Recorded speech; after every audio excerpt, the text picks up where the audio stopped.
গীতা মহাভারতের একটা অঙ্গ। তো আস্তে আস্তে আমাদের ধর্ম মানে কতগুলো দিক আছে। ব্যবহারিকভাবে যে ধর্ম বলতে কি, যে ব্যবহারিকভাবে আমি সেই পরম সত্যটাকে কিভাবে ধারণা করছি। সাধারণ মানুষ কি, সাধারণ মানুষের জীবনের মধ্যে কোনো উচ্চ আদর্শ থাকে না, উচ্চ চিন্তা থাকে না। মন তো কারুর ফাঁকা নয় কখনো। আমাদের মনের মধ্যে সবসময় নানান রকম চিন্তা চলে, সুখ দুঃখ, ভালোবাসা, ভালো লাগা মন্দ লাগা, অভাব অনটন, সমস্যা, এগুলো সবই থাকে। সংসারের মধ্যে যারা নিজেদেরকে বলে আমরা সংসারী, তাদের সারাটা দিন কীরকমভাবে কাটে বলে সারাটা দিন ধরে নানান রকমের অভাব, নানা ধরনের দুঃখের চিন্তা, নানা ধরনের না পাওয়া, সেগুলো নিয়েই বেশিরভাগ সময় তারা কাটাতে থাকে। তাদের ভিতরে সবসময় একটা দেখবে অসন্তোষ আছে। সংসার নিয়ে নানা ধরনের অসন্তোষ তাদের মধ্যে থাকে। তো এই জিনিসটা প্রত্যেকটা মানুষের মধ্যে খুব তীব্রভাবে আস্তে আস্তে বাড়তে থাকে। আরেকটা জিনিস মানুষের মধ্যে ভ্রান্ত ধারণা থাকে, সংসারে তো সবাই কাজকর্ম করে, এটা বহু মানুষের মধ্যেই থাকে যে আমি যখন থাকবো না তখন এই সংসারটার কী হবে। বাস্তব সত্য হচ্ছে তুমি না থাকলেও এই সংসারের মতোই থাকবে। ওই সংসারটা কি, ওই কুকুরের লেজের মতন, ও সবসময় বাঁকা, তো বাঁকাই থাকবে। যতই তাকে ঘি লাগিয়ে সোজা করার চেষ্টা করো কোনো দিনই হবে না। তুমি হাজার সংসারের জন্য আত্মত্যাগ করো, তুমি মনে করলে আমি আত্মত্যাগ করছি সবাই আমাকে ভালোবাসবে, সবাই এই আত্মত্যাগকে স্বীকার করবে, কেউ কিচ্ছু করবে না। সংসার যেমন ছিল তেমনটাই থাকবে। তুমি আছো, তুমি অনেক করছো বা করছো না, তাতে কিচ্ছু আসে যায় না। মূল বিষয় যেটা হচ্ছে সেটা হচ্ছে তুমি কি নিজের জীবনটাকে উপভোগ করছো, তুমি কি তোমার জীবনে শান্তি পাচ্ছ, তুমি কি তোমার জীবনটাকে আস্বাদ করতে পারছো, এটাই হচ্ছে বিষয়।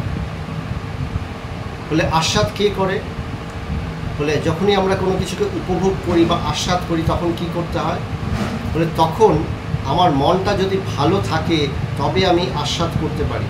আমার মন যদি বিষাদগ্রস্ত থাকে, দুঃখে ভারাক্রান্ত থাকে, সমস্যাগ্রস্ত থাকে, তবে অনেক শান্তির জায়গাও আমার ভালো লাগবে না।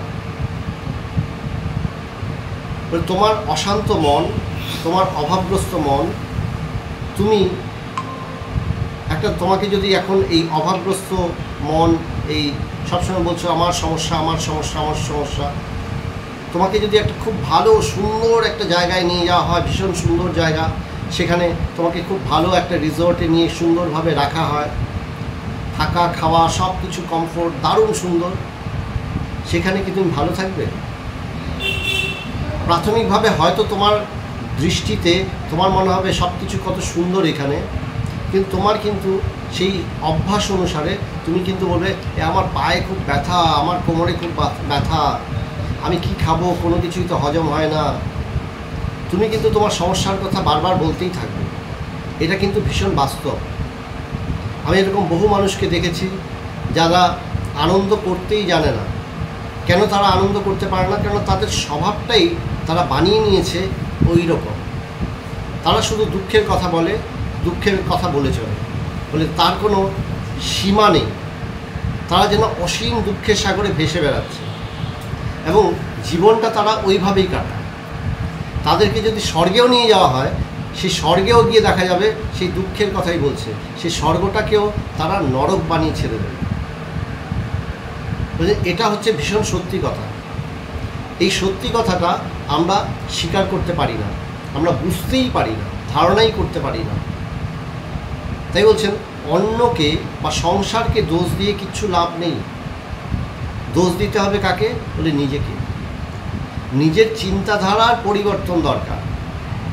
একটা অসন্তোষ চিত্ত যার ভেতরের মধ্যে সবসময় বিক্ষেপ আছে, অসন্তোষ আছে, সে কি শান্তিকে কখনো আস্বাদ করতে পারবে?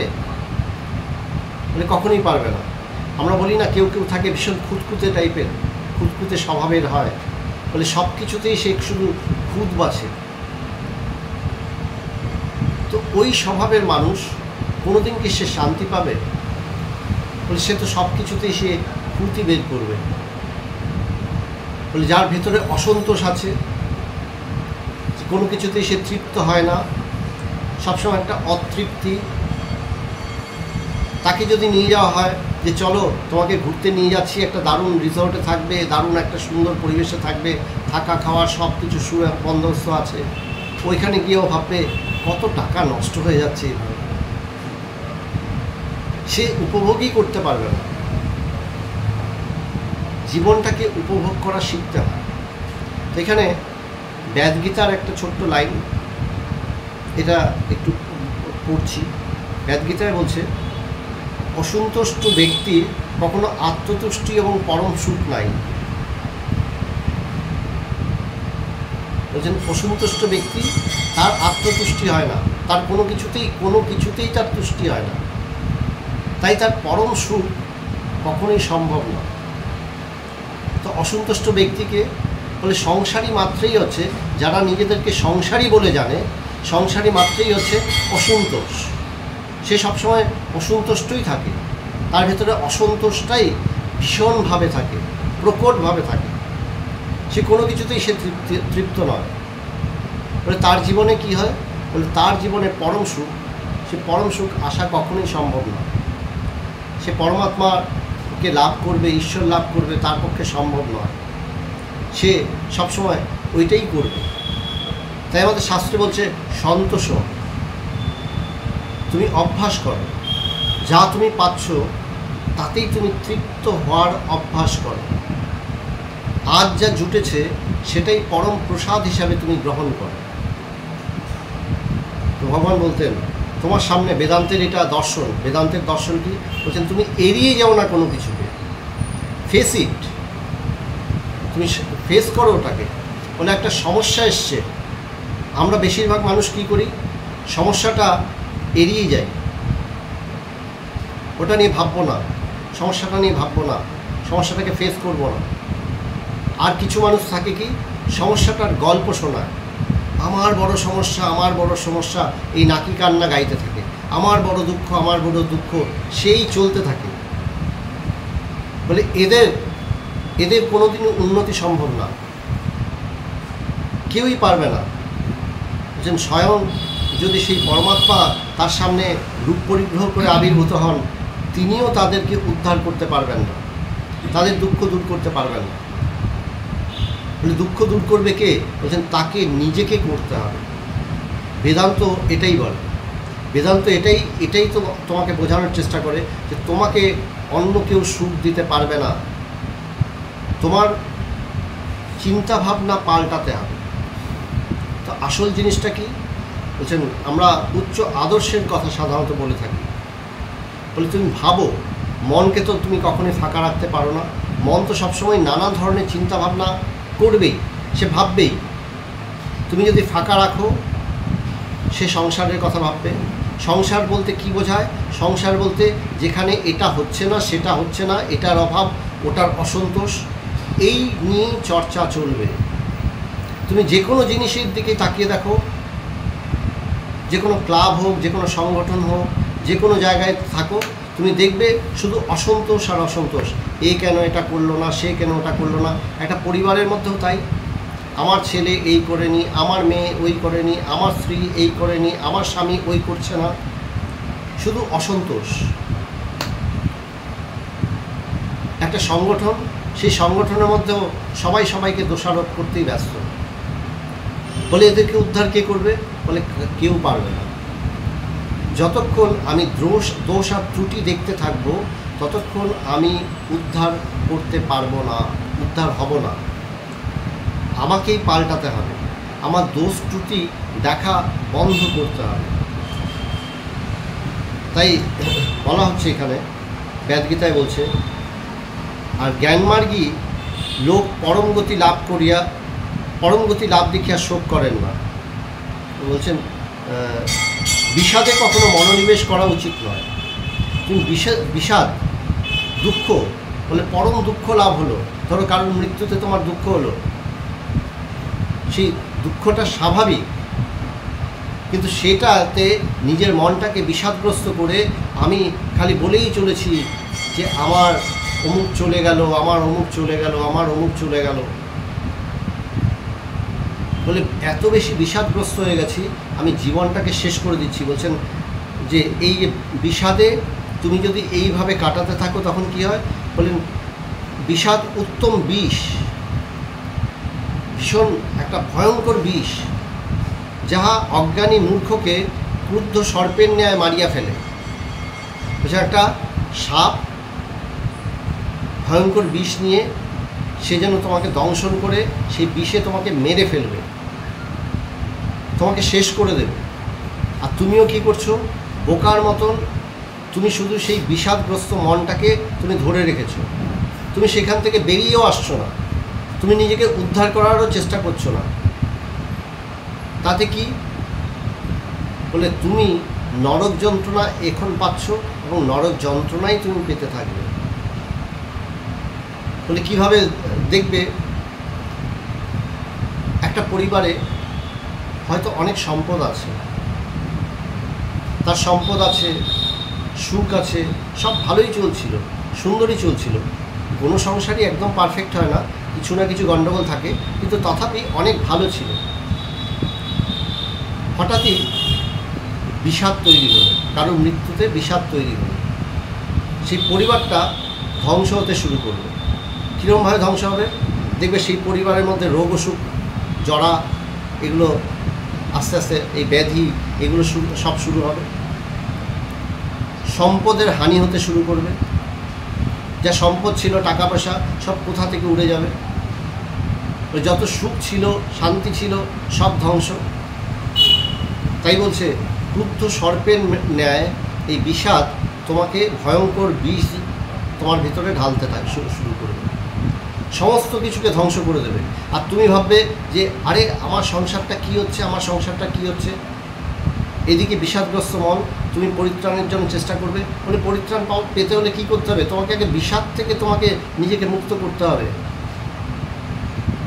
তাই আমাদের বলা হয় যে তুমি শ্রাদ্ধ শান্তি করো, শ্রাদ্ধ শান্তি করো, তুমি বিষাদ থেকে নিজেকে মুক্ত করো, বিষাদ থেকে মুক্ত হও, জীবনে সন্তুষ্ট চিত্ত হও। বলছেন উত্তম আদর্শকে তুমি গ্রহণ করো। উত্তম আদর্শকে গ্রহণ না করা পর্যন্ত কোনোদিনই, বলছেন কোনোদিনই জীবনে কোনো উন্নতি সম্ভব না। উত্তম আদর্শ, উত্তম আদর্শকে বলছেন তোমার গুরু, তোমার ভগবান, তোমার ভগবানই তোমার উত্তম আদর্শ। তার জীবনটাকে দেখো, সেই চিন্তা ভাবনাগুলোকে নিয়ে তুমি জীবনযাপন শুরু করো। ধীরে ধীরে নিজের জীবনটার একটা পরিবর্তন ঘটাও। জীবনের পরিবর্তনটা অত্যাবশ্যক। আমার চিন্তা ভাবনা, আমার সমস্ত কিছুর মধ্যে এই পরিবর্তনটা ভীষণ দরকার। আমি যতক্ষণ নিজের ভেতরে সেই পরিবর্তন ঘটাতে সক্ষম হব না, ততক্ষণ আমার জীবনে সুখ শান্তি অনেক দূরে।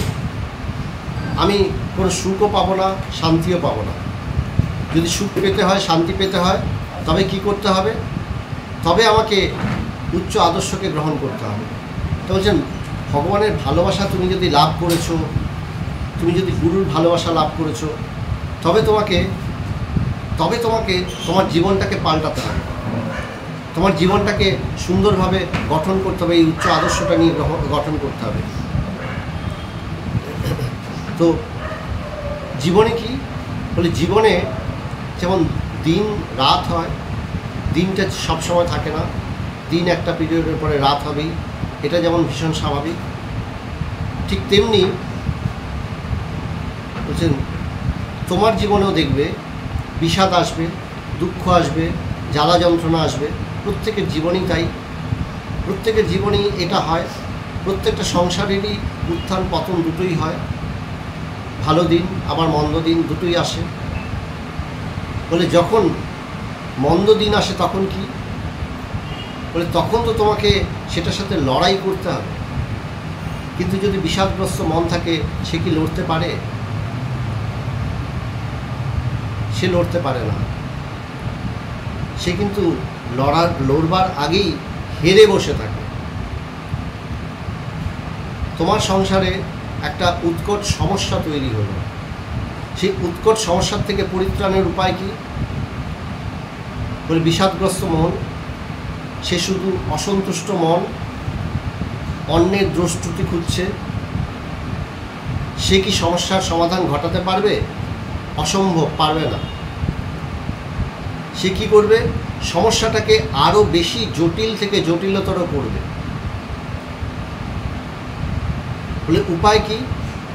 বলে আগে সন্তোষ বিধান হোক, আগে তুমি নিজের ভেতরে তৃপ্তিকে চর্চা করো, তৃপ্তির চর্চা করো, নিজের ভেতর থেকে বিষাদকে দূর করো, দুঃখ কষ্টকে দূর করো। বলে দুঃখ কষ্টটা কীভাবে দূর করব? বলে বাস্তব সত্য হচ্ছে দুঃখ কষ্টটার ছায়া মাত্র তুমি শুধু মনের মধ্যে ধরে রাখছো, জোর করে ধরে রাখছো। বলে কোনো জিনিস যেমন থাকে না, দুঃখ কষ্টও কিন্তু কিছু সময়ের জন্য আসে। মেঘ আসে, মেঘ এসে একটু বর্ষণ করে, তারপরে মেঘটা কিন্তু চলে যায়। মেঘটা কিন্তু সব সময় থাকে না, এটাই সত্য। দুঃখও আসে, একটু তোমাকে যন্ত্রণা দেয়, তারপরে চলে যায়, থাকে না, এটাই সত্য। কিন্তু তুমি সেই স্মৃতিটাকে ধরে বারবার মন্থন করে যাচ্ছ দুঃখের স্মৃতিটা। বলে তার দ্বারা কী হবে? বলে তোমার ভেতরের সমস্ত শক্তি সে যেন নিংড়ে বের করে নিচ্ছে। যখন তোমার সামনে সমস্যা হয়েছে, সেই সমস্যাটা ফেস করার সমস্যা, তোমাকে ফেস করতে হবে সেই সমস্যাটাকে, তুমি তখন দেখবে তোমার মধ্যে কোনো তেজ নেই, তোমার মধ্যে সেই কর্মোদ্যম নেই, তোমার মধ্যে সেই ক্ষমতাই নেই যে আমি এটাকে ফেস করব, আমি এবার কিছু করব, এটার পাল্টা আমি যে করব, প্রতিকার বিধান করব, সেই প্রতিকার বিধান করবার মতন ক্ষমতাও তখন তোমার থাকবে না। বুঝলেন? এই হচ্ছে ভীষণ মানে ভয়ঙ্কর জিনিস। তো এখানে বেদগীতায় বলছে, বিক্রম দেখাইবার কাল উপস্থিত হইলে যাহাকে বিষাদ অভিভূত করে, সেই তেজহীনের কোনো পুরুষার্থ থাকে না। সেই তেজহীন ব্যক্তির কোনো পুরুষার্থ থাকে না, তার কোনো ধর্ম নেই। বলছে না পুরুষার্থ, ধর্ম, অর্থ, কাম, মোক্ষ, তার কোনোটাই থাকে না। সে শুধু এরকমভাবেই কাটায়, সে তার জীবনটা এই অদ্ভুতভাবে সে কাটিয়ে যাচ্ছে, কেটে যাচ্ছে। সে দিন কাল যাপন করছে, প্রত্যেকটা দিন শুধু কাটাচ্ছে, কোনো মতে সে বেঁচে আছে, কাটাচ্ছে।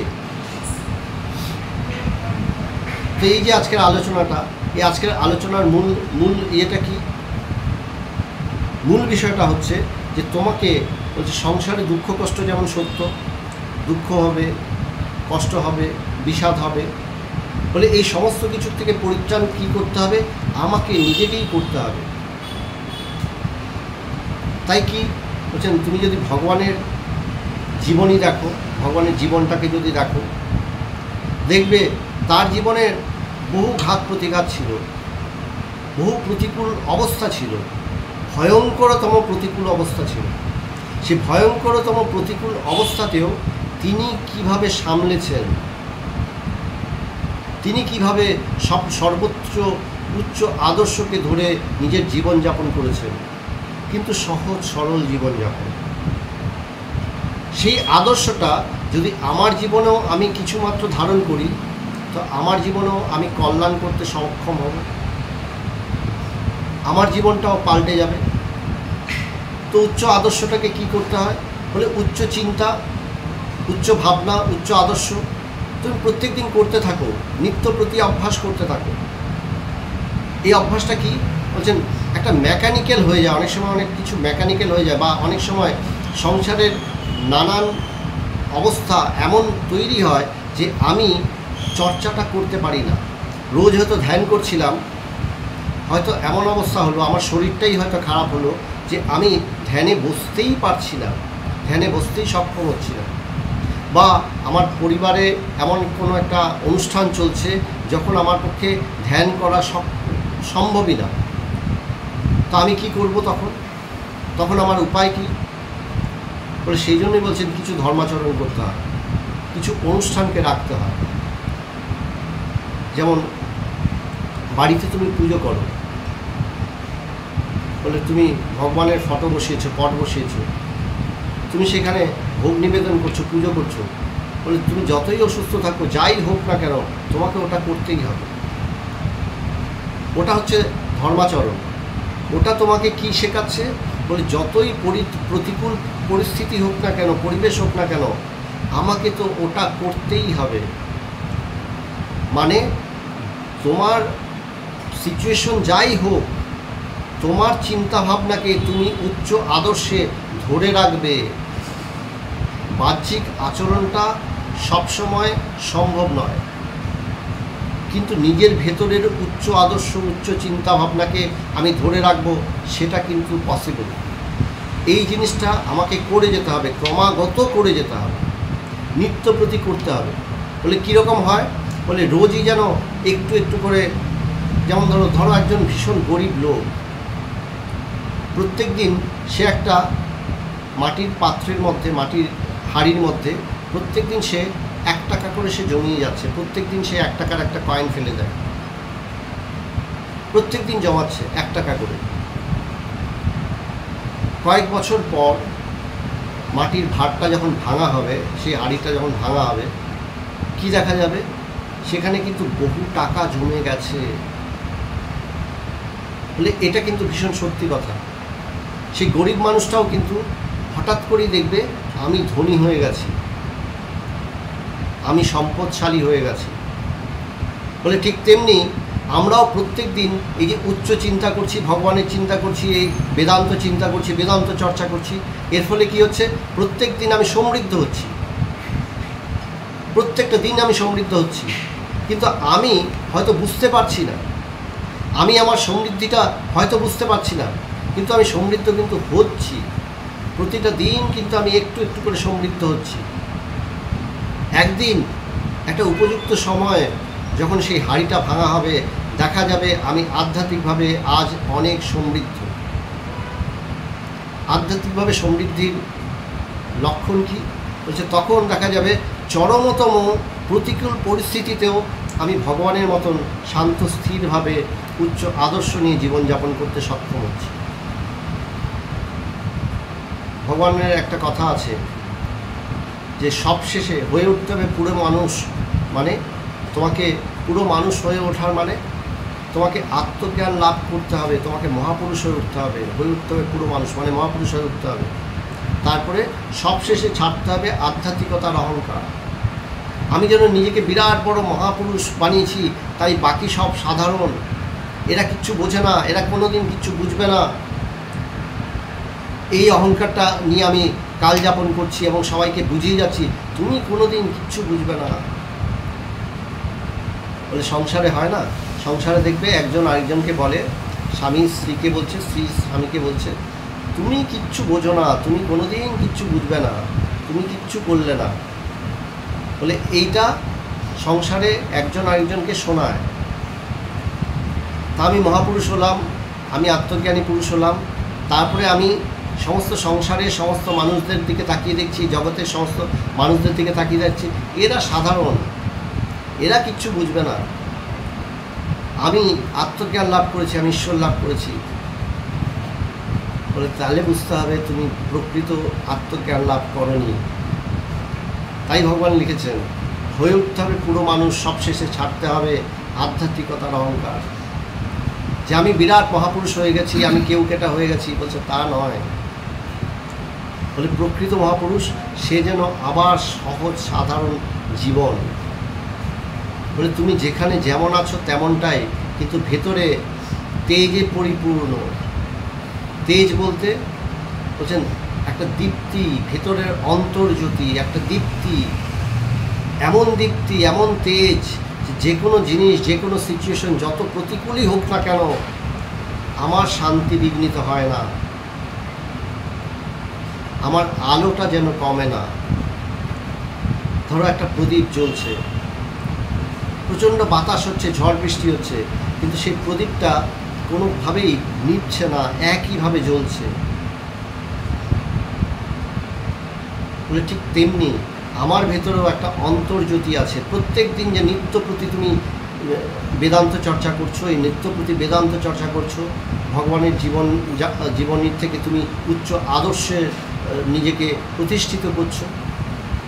এই করতে করতে এই যে সঞ্চয় হচ্ছে, এই সঞ্চয় হতে হতে দেখবে একটা সময় ভয়ঙ্করতম পরিস্থিতিতেও সংসারে এইরকম দিন মাঝে মধ্যেই ফিরে ফিরে আসে আমাদের প্রত্যেকের জীবনেই। ভগবান মাঝে মধ্যে বলতেন, তুমি আধ্যাত্ম চর্চা করছো, খুব ভালো কথা, নিষ্ঠার সাথে করছো কিনা? বললে হ্যাঁ, আমি নিষ্ঠার সাথে করছি। বললে নিষ্ঠাটা কি? বলে প্রতিকূল পরিস্থিতিতেও তুমি করতে পারছো কি চিন্তা, তুমি ধ্যান ধারণা করতে পারছো কি? তো ভগবান তাই বলতেন, আমরা হচ্ছি খানদানি চাষা। খানদানি চাষা বলতে কি বোঝায়? যে আজকে খরা হয়েছে, বৃষ্টি হচ্ছে না, মাঠ শুকনো, কিন্তু আমি খানদানি চাষা, মানে চাষ করাই আমার স্বভাব। আমি রোজ কোদাল হাতে মাঠে যাই, রোজই মাটি কাটি। আমি মাটিকে সবসময় প্রস্তুত রাখি, যেদিন বর্ষা হবে তখনই যেন আমি ফসল ফলাতে পারি। আমি প্রস্তুত। আমার পরিবেশ, আমার পরিস্থিতির সাথে আমার কোনো সম্পর্ক নেই, আমি সবসময় প্রস্তুত। বিষয়টা হচ্ছে, আমি প্রত্যেক দিন আমার পরিস্থিতি অনুকূল হোক বা প্রতিকূল হোক, আমি উচ্চ চিন্তা করছি, বেদান্ত চিন্তা করছি, বেদান্তর আদর্শে নিজের জীবনযাপন করছি, এইটা আমি করে চলবই, আমি এটাকে বন্ধ করব না। এই যে করে চলার যে অভ্যাস, এটারই নাম হচ্ছে নিষ্ঠা, অধ্যবসায়। এই নিষ্ঠা যার থাকে, বলে তাকে কেউ আটকাতে পারে না।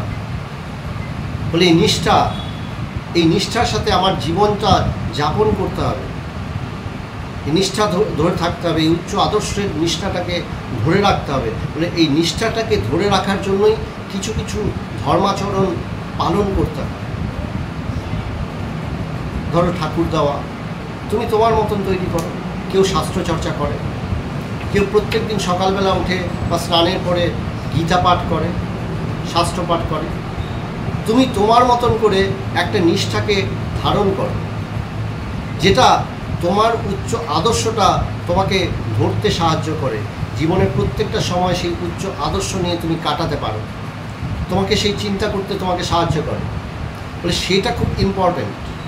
আমরা অনেক সময় বেদান্তের উচ্চ চিন্তার দ্বারা অভিভূত হয়ে কি করি, আমরা নিষ্ঠাটা হারিয়ে বসি। আমরা মনে করি আমার জীবনে এইরকম কোনো অভ্যাস রাখার দরকারই নেই। এই যে অভ্যাস রাখার দরকার নেই, এইটা করি, তার ফলে কি হয়, যখন প্রতিকূল পরিস্থিতি হয় আমি কিন্তু নিষ্ঠাটা হারিয়ে ফেলি। মানে আমার তো নিষ্ঠা নেই, সেই অভ্যাসটা আর আমি করতে ধরে রাখতে সক্ষম হই না। তাই বলছেন, সামান্য কিছু হলেও তুমি একটা কিছু ধরে রাখো, একটা কিছুকে ধরে রাখো, যতকাল বেঁচে থাকবে একটা অভ্যাসকে ধরে রাখো। সেই একটা অভ্যাসই তোমাকে প্রতিকূল পরিস্থিতিতে তোমার কাছে বিরাট সামর্থ্য যোগাবে। তাই একটা অভ্যাসকে ধরে রাখতে হয়, যে অভ্যাসটা তোমাকে উচ্চ চিন্তায় প্রতিষ্ঠিত করবে। সেই উচ্চ চিন্তার দ্বারাই কিন্তু তুমি শান্তি খুঁজে পাবে, আনন্দ খুঁজে পাবে। এছাড়া অন্য কোনোভাবেই শান্তি বা আনন্দ তোমার জীবনে প্রবেশ করবে না। আমাদের প্রত্যেকের জীবনেই নানান ধরনের বিষাদ আছে, নানা ধরনের প্রতিকূলতা আছে, নানা ধরনের দুঃখ কষ্ট আছে। আমাদের প্রত্যেকটা মনেরই নেচার হচ্ছে সংসারের মধ্যে শুধু ভ্রান্তি খোঁজা, ভুল খোঁজা, এই দোষ করেছে, সে এই দোষ করেছে, এটা খোঁজা। বলে ছেড়ে দাও এসব, ছেড়ে দাও রজ্জু, বলো ওম তৎসৎ। স্বামীজি লিখছেন, সন্ন্যাসী লিখতে বলেন, সব ছেড়ে দাও, ওগুলো ছাড়ো। তোমার একটাই কাজ, উচ্চ চিন্তা করা। বলে উচ্চ চিন্তা তুমি করতে থাকো, নিত্য প্রতি অভ্যাস করতে থাকো। এই জন্য একটু একটু করে সঞ্চয় হচ্ছে, প্রত্যেক দিন সঞ্চয় হচ্ছে। এই সঞ্চয় হতে হতে একটা সময় দেখবে ভেতরটা একটা দীপ্তিতে ভরে যাবে, একটা প্রকাশে ভরে যাবে। বলে এমন তার দীপ্তি, এমন তার তেজ, যে ভয়ঙ্করতম প্রতিকূল পরিস্থিতিতেও ওতে কোনো প্রভাব পড়ছে না, তার উপর কোনো প্রভাব পড়ছে না। সেই তো প্রকৃত উপলব্ধিমান মানুষ। বলছেন সমস্ত পৃথিবী তার এগেনস্টে হয়ে গেল, তাতেই বা কি, সে তো স্থির, তার সেই আত্মজ্যোতিতে সে তৃপ্ত হয়ে বসে আছে, ওটাকেই তেজ বলছে। বলে আধ্যাত্ম পুরুষের তেজ থাকে, যাদের আধ্যাত্ম উপলব্ধি হয়েছে তাদের মধ্যে সেই তেজের জন্ম হয়। বলছেন সেই তখন পরম শান্তি লাভ করে, পরম তৃপ্তি লাভ করে, পরম আনন্দ লাভ করে। তো জীবনের শিক্ষাটাকে কিভাবে গ্রহণ করব? বলছেন জীবনের শিক্ষাটাকে গ্রহণ করব যে যতই আমার দুঃখ থাকুক, কষ্ট থাকুক, আমি শুধু দুঃখের চিন্তা, কষ্টের চিন্তা, অভাবের চিন্তা এগুলো নিয়ে কাটাবো না। অভাব অভাব অভাব বললে কি অভাব শেষ হয়ে যাবে? বলছেন কিচ্ছু হবে না। কাটাতে হলে কি করতে হবে? বলে আমাকে উচ্চ চিন্তা করতে হবে, ঈশ্বর চিন্তা করতে হবে, বেদান্ত চিন্তা করতে হবে, এবং জীবনে একটা নিষ্ঠা রাখো, একটা অভ্যাস রাখো, একটা ধর্মাচরণ রাখো। বলে সেই ধর্মাচরণ দ্বারা সে শাস্ত্র পাঠ হতে পারে, কিছু মন্ত্র পাঠ হতে পারে, সামান্য পুজো আর্চা হতে পারে, সেটা তোমাকে উচ্চ চিন্তা করতে সাহায্য করছে কিনা, সেই উচ্চ আদর্শটা জীবনের প্রত্যেকটা সময়ে ধরে রাখতে সাহায্য করছে কিনা, তবে সেই ধর্মাচরণটা, সেই বাহ্যিক যে নিষ্ঠাটা, সেটা তোমাকে সাপোর্ট করবে। তখন দেখবে প্রতিকূল পরিস্থিতিতেও, বলছে ধরো আমি পুজো করি, রোজ পুজো করি, কিন্তু সেই পুজোটা শুধু পুজো করার জন্য পুজো করি।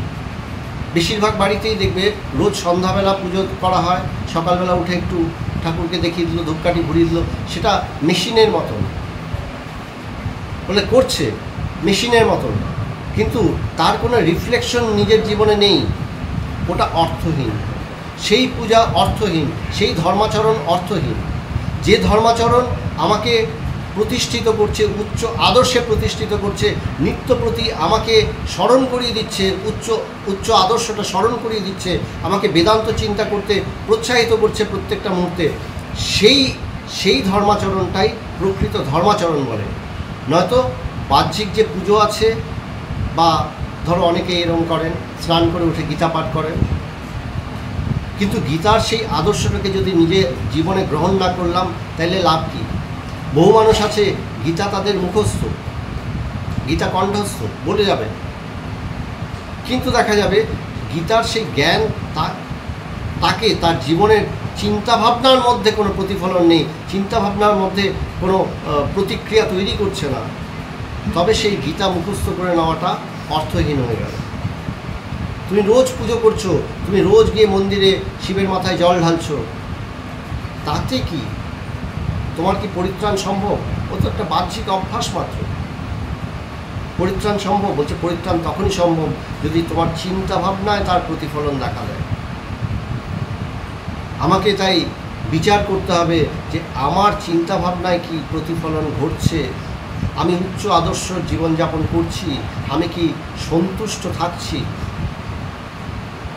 এই বিষয়গুলোকে আমাকে বিচার করতে হবে, আমাকে দেখতে হবে। তাই ভগবান বলতেন যে রোজ তুমি বেদান্ত চর্চা করছো, উচ্চ চিন্তা করছো, উচ্চ আদর্শে জীবনযাপন করছো, আবার একটু নামো, একটু দেখো সংসারের প্রতিকূল পরিস্থিতির মধ্যে তোমার ভেতরটা কি এখনও স্থির আছে, এখনও কি তুমি উচ্চ আদর্শ নিয়ে জীবনযাপন করতে পারছো। যেমন নারদের গল্প আছে, নারদ ভগবানের ভক্ত, সে সবসময় নারায়ণ নারায়ণ করে যাচ্ছে, নারায়ণের কাছে গিয়ে বলছে যে প্রভু আমি শ্রেষ্ঠ ভক্ত। নারায়ণ বলছেন ঠিক আছে, এক বাটি টইটুম্বুর দুধ দিয়েছেন, বলছেন প্রদক্ষিণ করে আসো বৈকুণ্ঠ, দেখি তুমি পারো কি না, দেখবে দুধ যেন এক ফোঁটাও না পড়ে। নারদ দুধের বাটি হাতে প্রদক্ষিণ করে এসছে, যেহেতু বাটিটা পুরো দুধে টইটুম্বুর, একটু নড়লেই তো দুধ পড়ে যাবে। সে প্রদক্ষিণ করে এসে বলছে প্রভু দেখুন একটা ফোঁটাও দুধ কিন্তু আমি ফেলিনি। তো প্রভু বলছেন কি এই সময় তুমি আমার নাম কয়বার করেছো? বলে তাই তো, এই সময় আমি একবারও নাম করতে পারিনি। বলে সংসারটা এরকমই, আমাদের জীবনটা এরকমই। আমাদের জীবনে নানা ধরনের পরিস্থিতি হয়, প্রতিকূলতা হয়। এই প্রতিকূল পরিস্থিতির মধ্যেও আমি উচ্চ চিন্তাকে ধরে রাখতে প্রায় অসম্ভব, কিন্তু সেটাও সম্ভবপর হয়। বলুন ভগবানের প্রতি অকৃত্রিম ভালোবাসায় সেই দুরূহ কাজটাও সম্ভবপর হয়। বলে সেই দুরূহ কাজটা সম্ভবপর হয় বলেই আজকে বেদান্ত সোসাইটির জন্ম হয়েছে। ভগবান ইন্টারন্যাশনাল বেদান্ত সোসাইটি এই সংগঠনটা তৈরি করে গেলেন যে এখানে আমরা এই অভ্যাস করছি প্রত্যেক দিন যেন টাকা জমিয়ে যাওয়ার মতন। সেই গরিব লোকটা টাকা জমাচ্ছে, প্রত্যেক দিন আমি আধ্যাত্মিকতার অভ্যাস করছি নিষ্ঠার সাথে, বলে একদিন বিস্ফোরণ ঘটবেই ঘটবে। শুধু তুমি চলতে থাকো, তুমি নিশ্চিন্ত থাকো, তুমি নিশ্চিন্ত থাকো যে তোমার পরিত্রাণ হয়ে গেছে। তুমি নিশ্চিন্ত থাকো, তোমাকে আর পুনর্জন্ম লাভ করতে হবে না। শুধু কি তুমি তার কথাটা শুনেছো কি, না তুমি এখনও বলছো সংসারটা অভাবগ্রস্ত, সংসারের মধ্যে কেউ ঠিক না, তুমি এখনও বলে চলেছো। বলে এই সমস্ত কিছুকে ত্যাগ করো, নিজেকে সবল করো, শক্তিশালী করো। সেটাই হচ্ছে ভগবানের শিক্ষা, এই হচ্ছে আমাদের জীবন, এই হচ্ছে বেদান্তের আলোচনা।